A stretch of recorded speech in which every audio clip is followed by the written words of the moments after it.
going to crack on because we have got a busy 1 hour session. So if you're here joining us or watching the video, welcome. Welcome to this session as part of the EMAS Menopause and Work webinar today. The title of this session is What Do Employers and Managers Need to Know About Menopause in the Workplace? I'm the chair of this session. My name's Claire Hardy. I'm a senior lecturer at the University of Lancaster, and I have the pleasure of introducing you to our two speakers for this session today. We have Rachel Suff from the Chartered Institute of Personnel Development in the UK. And we also have Kathleen Riach, who is a professor in organisational studies at the University of Glasgow. We have two 20-minute presentations from our speakers today. And before we move into that session, what I'd like to just let you know is that if you're using a web browser, it may be better to use Google Chrome. It seems to work better with Zoom and for the functionality and things. So if you are having any technical difficulties, maybe try and switch to Google Chrome, and that might be helpful for you.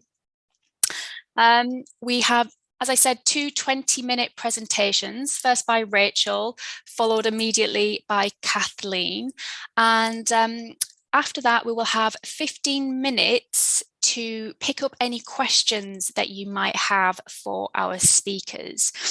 Now, the way in which we're going to do it is we are inviting you to post your questions in the chat area. And if you have a specific question for a specific speaker, please could you just write it in the chat function which speaker your question is directed to. And then once we move into the Q&A session, I will pick up the questions and I will try and get through all of them. So hello, delighted to be here talking about the menopause at a European event dedicated to the topic, because the menopause is a word that isn't spoken enough or barely at all in many workplaces, certainly here in the UK, and that's what we need to change. Which is why 2 years ago the CIPD led a project on the menopause at work.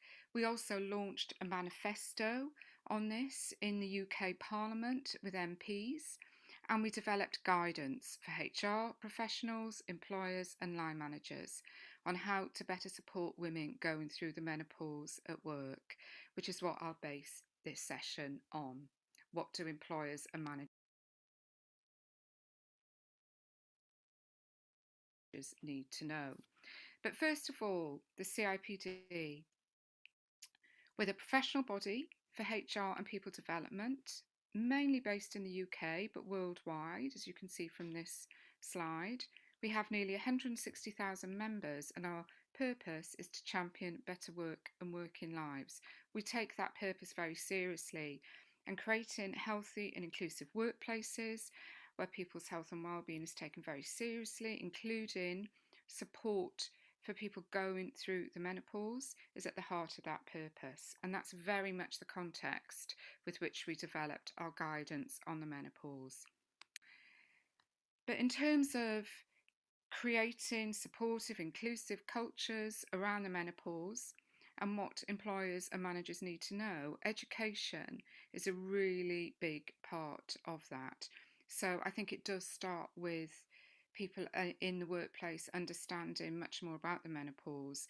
On one level, most people will think they know about it, but what I really learned straight away from working on this project was how little I really did know about the menopause. And considering I'm in that more typical age group for experiencing the menopause, that did come as quite a surprise to me. But considering there's very little education and awareness in society generally about the menopause, I think a lot of people at work can be forgiven for not being that well informed. So I think that's where we need to start with employers and managers.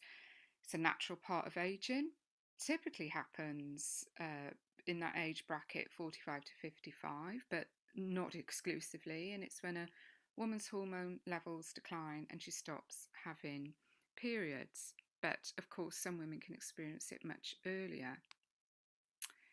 And because those symptoms associated with the menopause are typically experienced for several years, it's best described as a transition because it isn't a one-off event. And then also we have the perimenopause, which is the phase leading up to the menopause when hormone levels start to fluctuate for some women. And that is quite a broad timeline. It can start as early as your 20s or as late as your late 40s. It is variable. But the key point as well is that women can go through a wide range of physical and psychological symptoms associated with the perimenopause and menopause transition, even up to 12 years or so, but the average is about 4 years. Now, we carried out some research with working women who were going through a menopause transition 2 years ago. And we asked them what are the most common symptoms associated with the menopause. And these were the top three. You can see here hot flushes, sleep disturbances, and night sweats. And of course, some people do sail through the menopause. A couple of my friends really didn't even notice it, and that's great for them. But most women experiencing menopause do experience symptoms, and a quarter of those people find that they are severe. So it can be very debilitating for some individuals, and also very fluctuating symptoms, and so many of them as well. So you can't predict how you're going to feel on any given day. And the research we carried out, and in line with other evidence as well, a really broad range of psychological issues. Women told us they experienced mood disturbances, anxiety, depression, memory loss, panic attacks, loss of confidence, and reduced concentration. And then, of course, the physical symptoms, one or two here, but also weight gain, joint pain, headaches, heart palpitations. And of course, any of those symptoms can pose a challenge as you go about your daily life, including at work, because you don't leave those symptoms at home when you go into a workplace. And that's exactly what our research revealed. We found that 6 in 10 women going through menopausal transition said that their symptoms have had a negative impact on them at work. So I don't think that's surprising considering what I've just explained about the extent of people's symptoms. And then just to drill down a little bit more, we asked those individuals, how have you been affected at work due to symptoms of the menopause? And here's a bit more detail on that. A really wide range of impacts potentially. But first of all, at the top, we see less able to concentrate, then more stress, less patience, feeling under more pressure, making errors at work, and 13% there have had to take time off as sickness absence. So really significant effect in terms of someone's interaction with work potentially. But why is the workplace a place where we need to take the menopause seriously? Why is it a workplace issue? And I think what I've said already is argument enough, really, for employers to treat the menopause transition in the same way as they would any other ongoing fluctuating health condition, because that's what it is. But there's other rationale as well. So, first of all, there's around 4.5 million women age 50 to 64 in work, and this is in the UK. So just looking at the UK, and that's more than double compared with 30 years ago. So half the workforce is female, so that's half the workforce that will experience menopause transition at some stage. Very few workplaces are not affected by the issue, which makes it a really important recruitment and retention issue. It just doesn't make sense not to be able to tap into the female talent that uh, is so important to how organisations operate. And the level of support that women receive at this stage of their working life can be pivotal in making sure they're able to remain in work, able to perform to their best. So often at this point where you experience menopause transition, you're at the peak of your career, you've been in the workplace, building up all those skills, and it just doesn't make sense for employers to lose all that skill, all that talent. There is a strong compliance case as well, and I'm sure this goes for other countries too, but in the UK there's a very strong legal duty for employers to take care of employees' health and well-being, and there's also inclusion issues, not to discriminate, and that's under our own Equality Act legislation. We have seen over the last year or two, and since COVID, the number of cases where women have approached a tribunal, which is an employment court, uh, increase. There's still small numbers, but I think we're going to see even more cases where people feel they haven't been treated according to the law and they will seek redress through the courts. And also, I don't think anybody would disagree that looking after people's health and well-being, including around menopause, is the right thing to do. And there are so many potential benefits for employers as well. Lower sickness absence, a healthier, happier, more engaged workforce. And if you're going to be supported through the menopause, you'll feel much more valued and committed, less likely to leave the organisation. So very compelling reasons. Another finding that I really want to show you from that research that we carried out, 30% of women who we surveyed with symptoms of the menopause said they'd had to take time off work because of their symptoms. But of those women, only a quarter had felt able to talk to their line manager about the real reason for their absence. And that's a very telling statistic, and it really underlines that the level of taboo and stigma that there is still around the menopause at work, which really brings us on to how can we break the taboo? How can we create menopause friendly workplaces?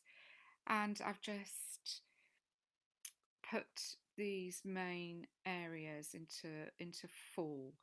A key focus, first of all, I've already mentioned, is to open up the culture at work and start talking about the menopause, provide information for people, educate people, because it's really when people are more aware and you raise awareness around the menopause, once you start talking about it, there's less embarrassment. And I think it's surprising how quickly the barriers do start to break down and the silence starts to fragment. And we were amazed really how much people welcomed the opportunity to open up about the issue. And a lot of other organisations have told us the same. And I think it's really important to note as well that this isn't just a female issue. Many men will have a partner, a mother, a friend, a colleague, and will really welcome more information about the menopause. One of our main menopause champions at the CIPD happens to be a man as well, so this is not just a female issue. Then, secondly, develop a supportive framework around the menopause. We have seen some progress in UK workplaces around this. 2 years ago, when we asked employers, have you got any form of policy, framework, or guidance to support women with the menopause at work, just 10% said that they did. That has gone up to a quarter now, so that is some progress. Now, should you have an actual policy, a written policy on the menopause or not? Well, it can be very helpful to have a policy. But what's key is to make sure that you've got the support and the guidance and the culture in place, and that line managers can talk to people about the menopause, and that people know that the support is there. So look at your people management and HR policies, look at your inclusion and diversity policies. Have you got occupational health? Does your employee assistance program, if you have one, provide support and understanding around the menopause? What information and advice do you have? Do you promote it? If any policy or advice is just sitting on a website, on an intranet, or in a staff handbook, then people aren't necessarily going to know it's there. So there needs to be signposting. And then, thirdly, manage health and sickness absence in a supportive way. I've already said that organisations should treat an employee with menopausal symptoms in the same way they would manage and support someone with any long-term health condition. So do review your health and sickness absence related policies and procedures. One important aspect of that is being able to make helpful, supportive workplace adjustments. In the UK, we have a law around that, but it shouldn't just be related to the law. It's good practice for every employer and line manager to look at how menopause symptoms, discuss with the individual how those symptoms are interacting with and affecting their ability to do the job, what could be helpful. Often it's just small changes that could make the difference, but it has to be related to the specific individual because everyone's experience of menopausal symptoms is different.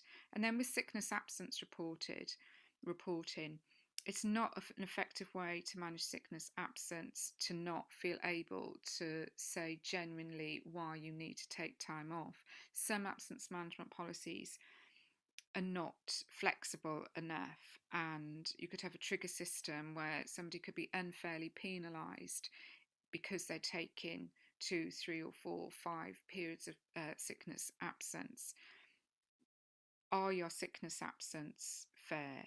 Sometimes women with a menopausal symptom might have to take short-term absence if their symptoms are severe. So it could be fairer to treat that outside of your normal absence reporting framework and make sure that line managers are really up to speed and understand what policies, procedures, and support is available.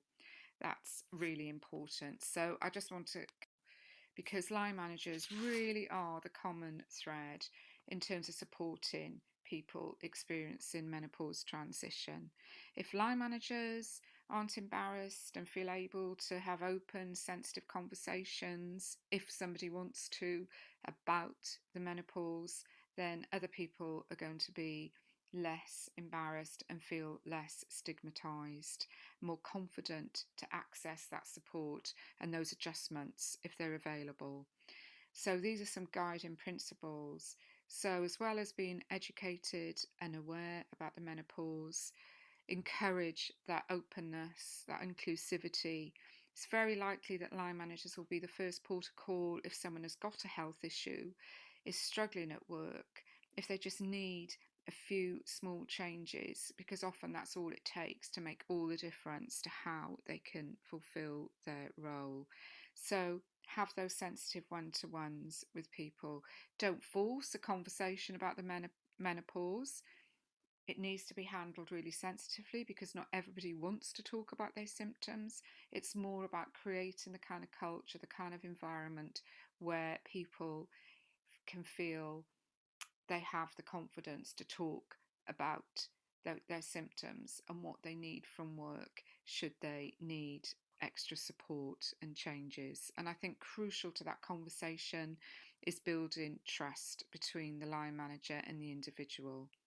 And then policies and support, I've mentioned this already, but really organisations need to go through all their people management and HR policies and health policies and support as well.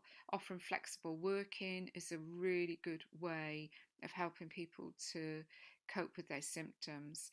Also, an occupational health service if you've got it, an employee assistance programme as well.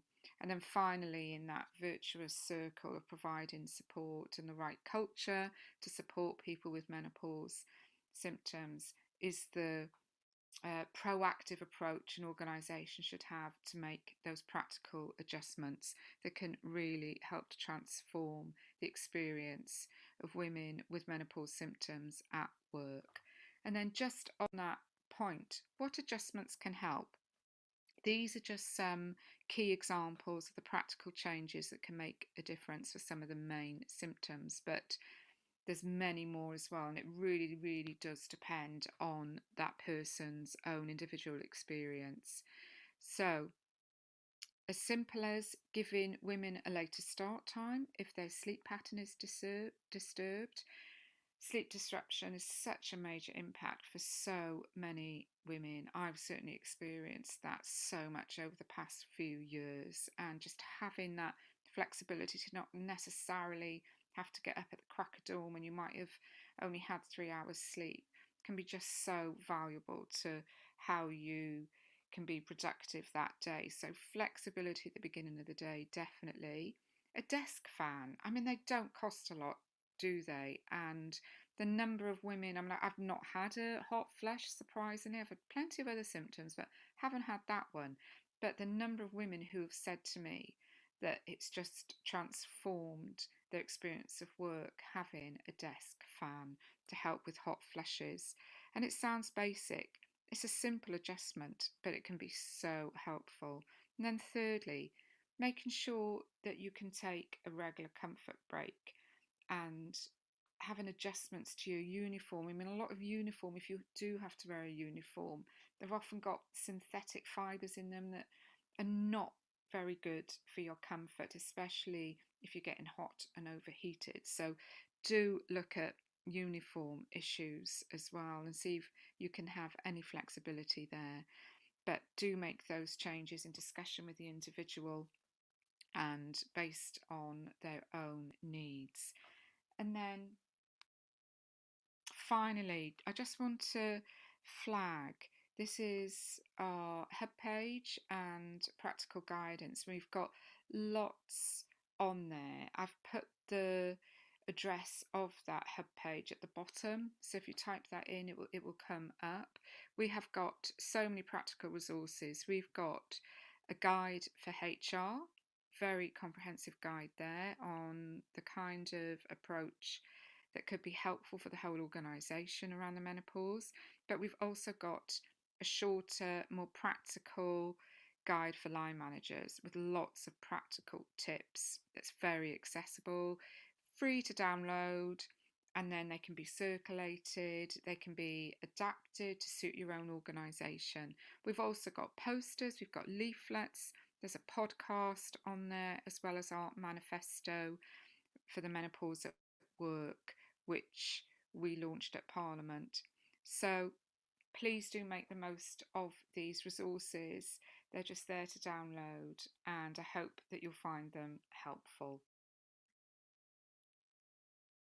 Good morning, my name's Kathleen Reich. I'm a professor at the University of Glasgow in UK and Monash University in Australia, and I'm a business school academic who has been researching menopause at work since around 2013. So since then, we've been building an evidence base to look at what works and what doesn't work, and we've spoken to just over 2,000 employees, as well as line managers and supervisors, in the form of surveys, of in-depth interviews and focus groups to explore this phenomenon. So thanks very much for coming along to listen. What I'm going to be speaking about today is a model that we've developed, which is called the EAEA model, and that stands for Embedded, Acknowledged, Enabled and Accepted, and kind of a mantra of 4 dimensions that successful menopausal practice in organisations can follow. Now, when we first start thinking about menopause in the workplace, it's really important to acknowledge that there's a range of imaginaries or ways that we think about menopause as manifesting in organisations. And I've put up some images here, and partly out of jest, but also to recognise that these perceptions or these social ideas are really, really important to take into account, because they're often our starting position for the way that we come to think about menopause and forms of information or misinformation or biases that there may be surrounding menopause. But at the same time, it's really important to think about that when we look and ask women about their menopausal experiences, they're vastly different, and it's really important to recognise that different women will have different experiences, not only in terms of when they experience menopausal transition, but also the type of work that they have, whether it's sedentary, whether it's working in an office environment or at a supermarket checkout or a bank teller or call centre. All these factors can have an impact on how they experience menopause, as well as a range of other factors such as other health conditions or socioeconomic position. And it's really important to not homogenise menopause as being a really bad experience for all women or a really problematic experience for all women, but rather to say that women negotiate it in different ways. And this goes from, no issues, just sailing through it, which is the menopause that most people want, to quite problematic symptoms that really impact their day-to-day working lives, to be part of a broader package of, for example, the medication they have to take or particular health interventions they've had is creating a cliff edge menopause, a sudden menopause at a particular point in their life, and that can be relatively early. Or it can actually signal other aspects. So whilst it might be a bit bothersome, they find that menopause is part of a broader later life or mid to later life agenda where they feel it's quite a liberating experience. So really important not to homogenise what menopause is and what its experience of menopause at work can be, but also being aware that actually whilst it's becoming more socially acceptable to talk about menopause and menopause at work, we also find that usually middle class or socioeconomically privileged white women's experiences are often foregrounded. And we have to remember that this is not the experience of everyone going through menopause. It's skewed towards a particular socioeconomic position, often a particular kind of job as being professional, white collar employed, and also white women. Compounded to the complexity of menopause at work is the fact that lots of women actually don't know what menopause might involve. So, and it's usually not until they go through menopause themselves or they see someone close to them go through menopause that they realise that it's not just about the hot flush or the hot flash, which is the symptom we usually think about. It's about a range of other aspects. And this quotation from one of our respondents really sums it up. We actually, as part of one of the projects we did, we gave them a list of possible symptoms. And they were like, wow, I didn't know all of these symptoms were associated with the menopause. And I'm going to have to go to the health centre because I didn't actually know it's menopause. On the other hand, what we find is even if women do know what menopause does involve, they simply don't have time to think about it. So they might be working full time, they might still have childcare, they might have significant parental care in terms of elderly relatives. And really, as this quote suggests, they actually can't even find time to go to the gynecologist because they're simply too busy. So these two aspects compound the effects of menopause at work, where women perhaps don't know they're going through it themselves, let alone managers knowing what the symptoms are, but also that even if they do, they simply don't have time to think about it in terms of what would work best for them. So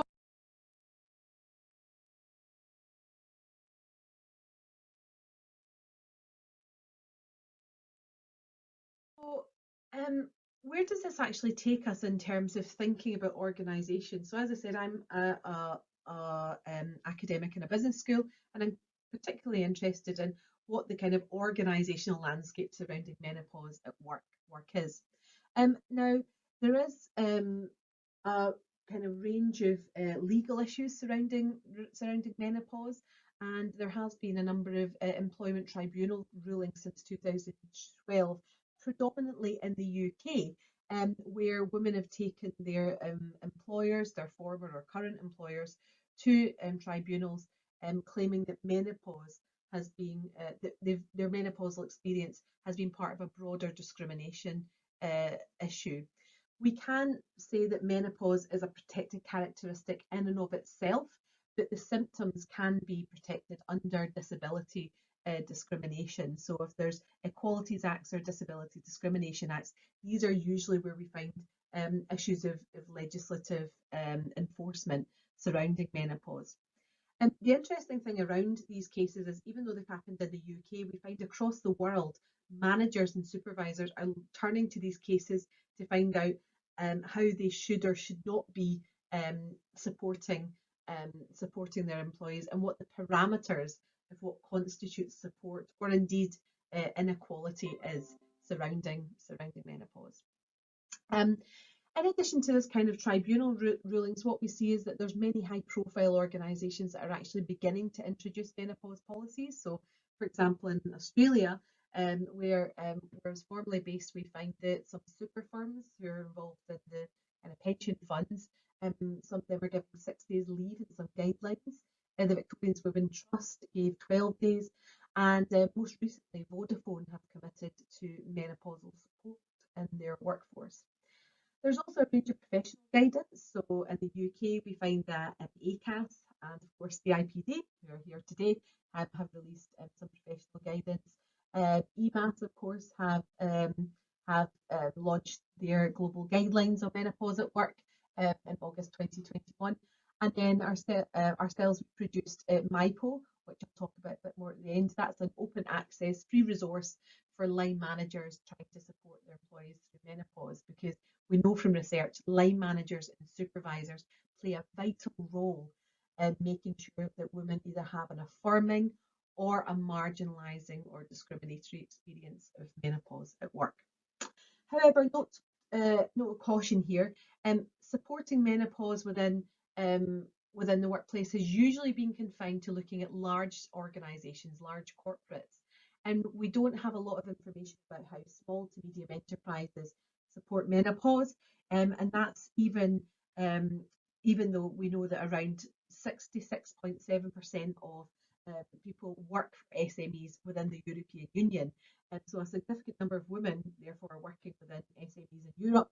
We also don't know the experience of women working through the menopause who are subcontracted, and given that subcontracted relationships are constituting a really important part of the workforce, that's when, for example, a large company siphons off or subcontracts off part of their work.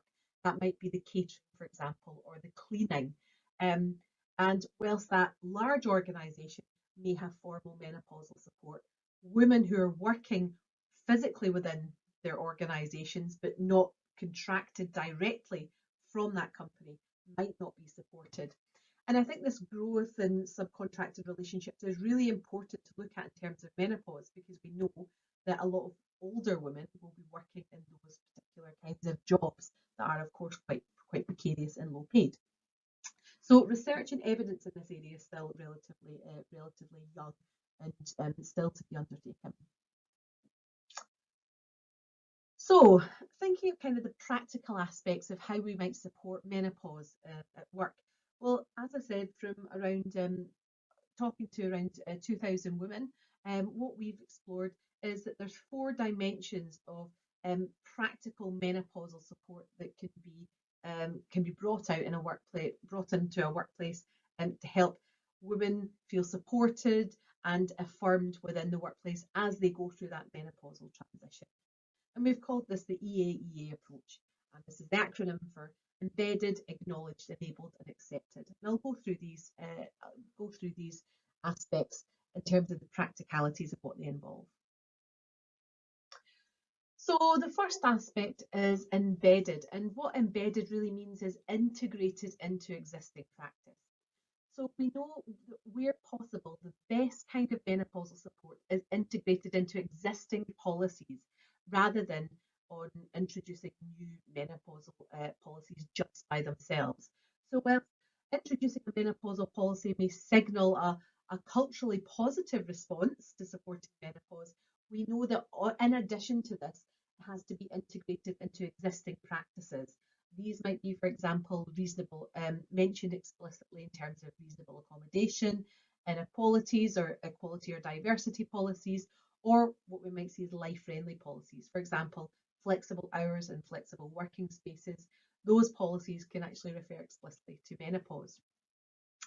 What's really important here is that there has to be very clear alignment between what the organisation is trying to achieve in terms of its workforce capacity and what they're kind of doing surrounding menopause at work. And a lot of the women we spoke to said that whilst they could see that it was good that organisations were introducing a particular policy, they felt that sometimes this could just be something that they do and then they forget about it. They don't actually transform their practices. So embedding it in the organisation as a whole and the existing policies is really important.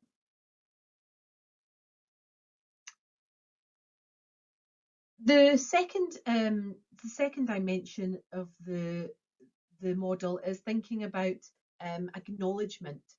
And the most important aspect of acknowledgement is not acknowledging that a woman might be going through menopause by asking her, because time and time again, the feedback we got from women is they just don't want to be asked about menopause. Because if they haven't volunteered up the information, they might feel that it's used as a kind of a dismissal, what we would call a gendered ageist remark. That's where gender bias and age bias come together. So what they were really clear about is a line manager should never ask an employee directly, are you going through the menopause, unless it's very, very carefully framed in the correct context. And of course, that's a challenge if you're a manager, if you think that you could help them in some way that they don't want you to bring it up. So very careful negotiation is required there. But one effective way we found was making menopause support part of a broader talent pool.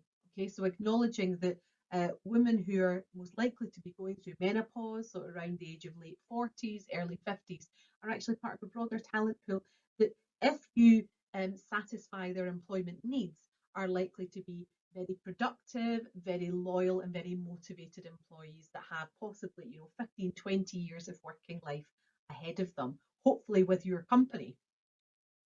So there's a real need for a targeted consideration of the skills that they bring, what we often call second horizons experience or second horizons leadership potential. And the leadership aspect is really important there, because what we're talking about is women who may have stepped away slightly from the workplace for a number of years and are coming back and are ready for that new opportunity. They're ready to become a leader in the organisation. The challenge is the organisation might not actually be looking at them as potential leaders. So thinking about menopausal support as part of a broader talent management programme and part of a broader awareness surrounding later life working in general, but also women's bodies and work. So challenges and support surrounding endometriosis and menstruation, for example. And this is really important, as I said, because it ensures that women are not outed as a condition for obtaining support. In other words, it means that women don't have to put up their hand and say, actually, I'm menopausal, which may make them feel quite vulnerable, especially in an ageist or a sexist environment. There's other ways that they could be supported that are actually, embedded in the organisation. The third dimension is surrounding the idea of enabled, and this is to make sure that organisations look at who is actually making the effort to be a menopausal supportive workplace. So this is really important to remember here, is that line management make a huge difference, as we've already spoken about. We found in our research there was a relationship with positive line manager support, so supervisor support, and less experience or less reporting of frequency and severity of symptoms. In other words, if your line manager is supportive, you probably feel that you're able to work through menopause in a more kind of positive way. So making sure that menopause support policies or policies that refer to menopause are separate from performance management. Make sure that the conversations are kept very separate, and also making sure that you have that education element for all employees, not just women of a certain age that you think might be menopausal, but also people who are around them as well. So making sure that it's completely inclusive, included in the equalities and diversity training, and also making sure that there's that line management piece. And that's really important, because if we think about line managers, they often have a lot of other work to do in the organisation. So we want to make sure that in order to support women in the organisation, we're supporting the line managers who in turn have to support those women. Okay? And then finally, it's important to do a temperature check or a sense check on who is actually doing the work of championing menopause. What we want to make sure is that those who champion menopause, who support menopause, who run menopause cafes, for example, are not necessarily the women who are also going through menopause. That's in some ways that's not fair. We need to make sure that the labour is evenly distributed, to make sure that this is a commitment by everyone in the organisation to make sure that the workplace is supportive for menopausal transition. And then the final aspect is thinking about accepted. And this final A thinks about the practical solutions. And one of the most frequent responses we got was that it's not necessarily the culture that stigmatizes menopause, it's the structures within organisations. And to give an example, as Harriet talks about, is as a fan. In Harriet's organisation, it was really easy for her to get a fan. And she said, it's only worth $15, but it was actually really significant. It made her feel that she was welcome. It wasn't a problem. By comparison, we had a number of stories where women requested a fan and they had to tell about 4 people why they needed that fan. They had to fill in an online form, and they had to wait a significant amount of time in order to get this fan. So making sure that you avoid the red tape in order to access very practical resources is really important.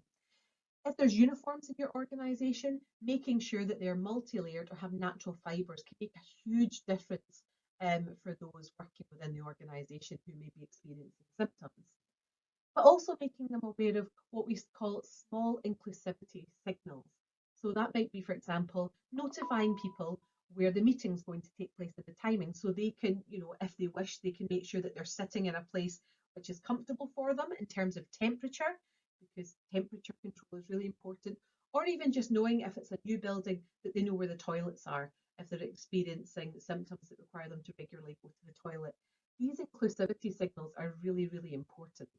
Similarly, thinking about how breaks or equipment can be used to be a bit more inclusive in terms of different bodies in the workplace. And what we find with these practical solutions is that they're not just good solutions or good practices for people experiencing menopausal transition. They're also really, really useful for all people in terms of whether they're experiencing a health condition or a health episode, or if they're going through some later life changes or health changes in other ways as well. So it's about making sure there's practical solutions available that signal that these employees are the employees that you want in your organisation. So I think I'm going to finish up there, but before I do, I just wanted to give a quick plug to our free and open access resource, MIPO, which is the Menopause Information Pack for Organisations.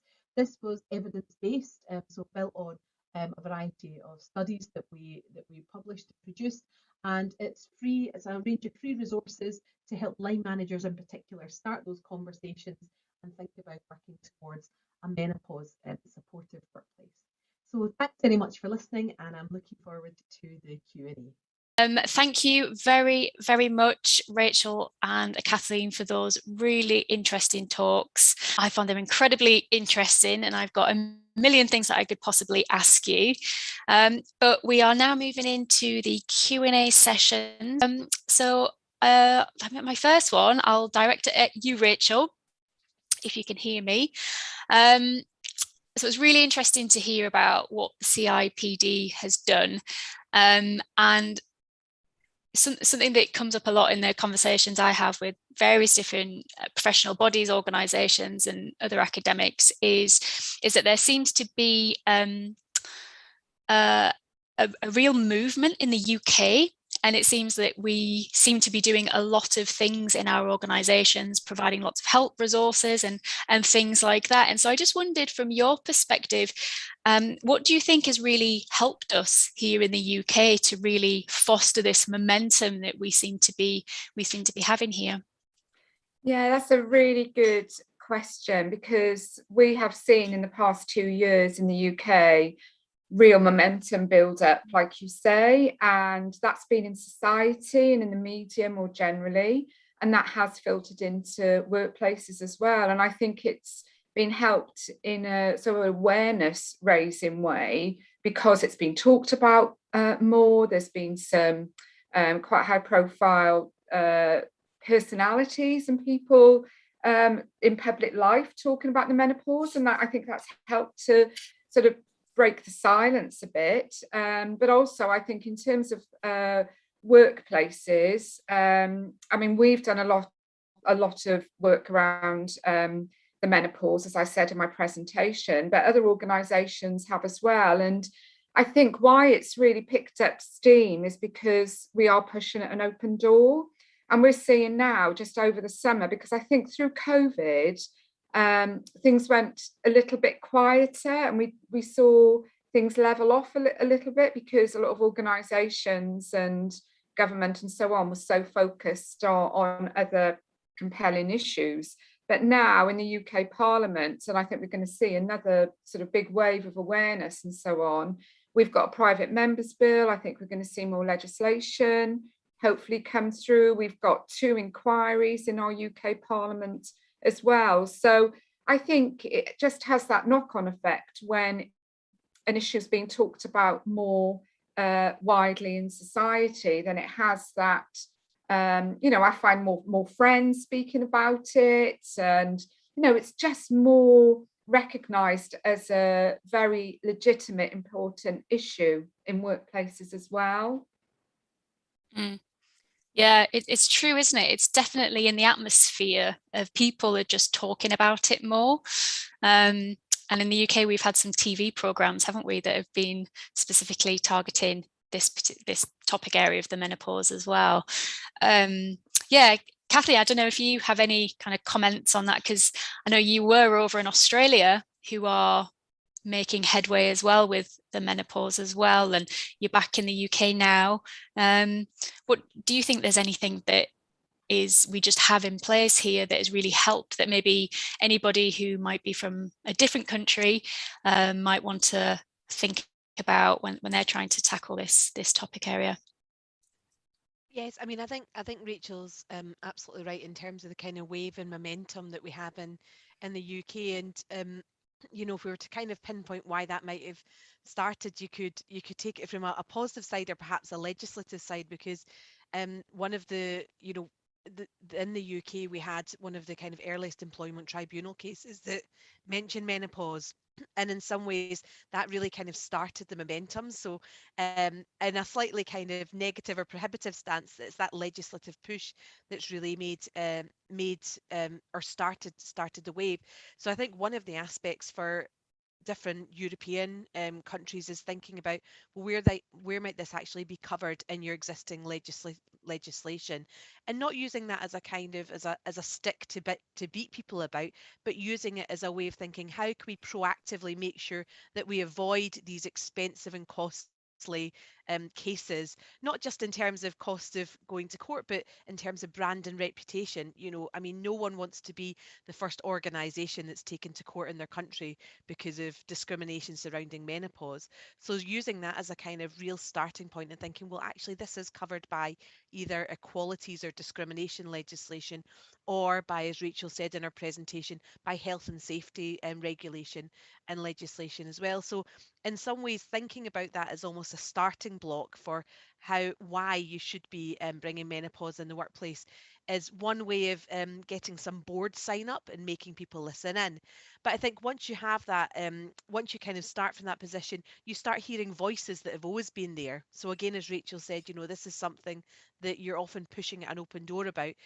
We know that we have an aging population, that women are working longer, and also that women's careers are now on a kind of upward trajectory in their late 40s and 50s as well. So we have a really important experienced talent pool who are likely to be going through the menopause, given the average age is 51.3 years. And if we can really support them and make relatively minor adjustments in a majority of cases and signal that they're welcome in the workplace, there are huge financial and reputational and corporate gains to be had in this area. Cool. Yeah, that's right, isn't it? We're working for much longer these days, so we kind of need to factor this in and not lose the talent pool. I have a question from our participants, and this is to Rachel. So the question is there a risk that employers don't want to employ middle-aged women when they become aware of how much menopause can affect our workability?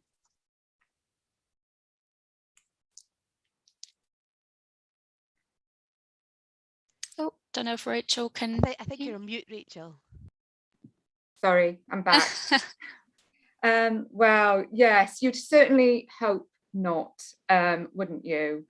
But aside from the fact that we've just talked about a lot more progressive attitudes coming through in the workplace, at the same time, we can't rule out that we don't still have elements of less progressive, discriminatory attitudes coming through. And I think Kathleen can talk around this as well.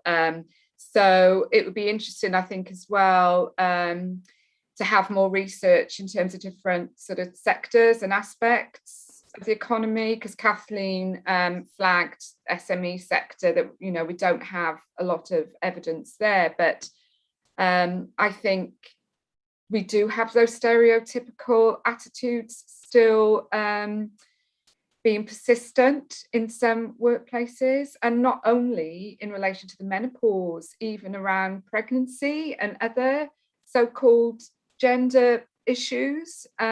So even though we've got this legislation and we've got a very long history of anti-discrimination law, haven't we, in this country, and health and safety law, but it's not enough on its own. Legislation, is it, to protect people at work? So it's the attitudes and it's how you implement legislation as well. There's often a gap, I think. But I'd be interested to see what Kathleen says as well around that. I think Rachel's spot on in terms of, you know, there is persistent biases, whether that's along gender lines or ageist lines, or gender and ageist lines together, kind of culminating together. But I agree that legislation isn't enough, because despite the long history of it, it's still going on. But what I would say is organisations miss this talent pool at their peril.